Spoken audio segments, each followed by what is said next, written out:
বন্ধুরা, আমরা এখন আছি বাংলাদেশের দক্ষিণ পশ্চিম আঞ্চলিক কুষ্টিয়া জেলায় কুষ্টিয়া শহরে। এখান থেকে আপনাদেরকে নিয়ে যাব এক আশ্চর্যজনক রহস্যময় জিনিস দেখাতে। যেটি আপনাদের দেখানোর চেষ্টা করব সেটি হচ্ছে এখানকার স্থানীয়দের মোতাবেক হযরত মুসা আলাইহিস সালামের আমলের এক কবর, যেটির দৈর্ঘ্য 16 হাত। এটি হচ্ছে কুষ্টিয়া চোরহাঁস মোড় এলাকা। এখান থেকে আমরা ঝিনাইদহ মহাসড়ক ধরে যাব ভাদালিয়া এলাকায়।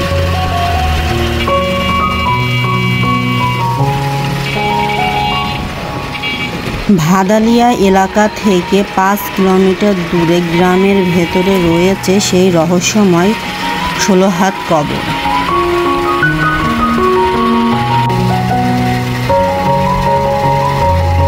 মহাসড়ক ধরে আমরা যেতে চলেছি সেই 16 হাত কবরের কাছে।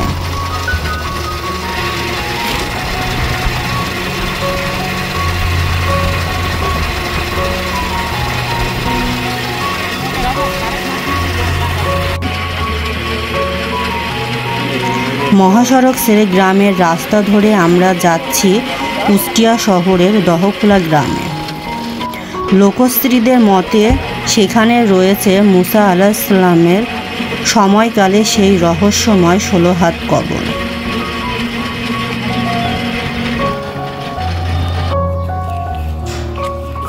নির্জন রাস্তা। বন্ধুরা, বলতে বলতে আমরা আপনাদের নিয়ে চলে এসেছি 16 হাত কবরের কাছে। আমরা খুবই সাবধানতার সাথে আস্তে আস্তে সেই সব কবরের কাছে যাচ্ছি, যাতে কবর স্থানের কোনো খেলাপ না হয়।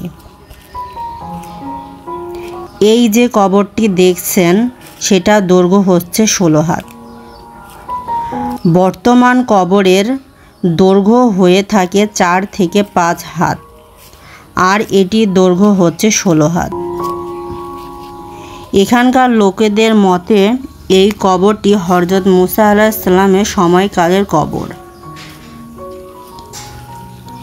এত দৈর্ঘ্য চুক্তি হিসেবে দেখানো হয় হযরত মুসা আলাইহিস সালামের সময়কালে মানুষের আকৃতি সুবিশাল ছিল। লোকশ্রীর মতে এই কবরটি সেই সময়ের মানুষের কবর।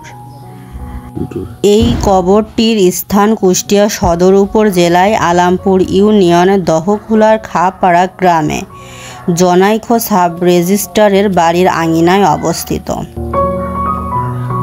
মূলত ওনারা বংশ পরম্পরায় এটিকে সংরক্ষণ করে আসছেন।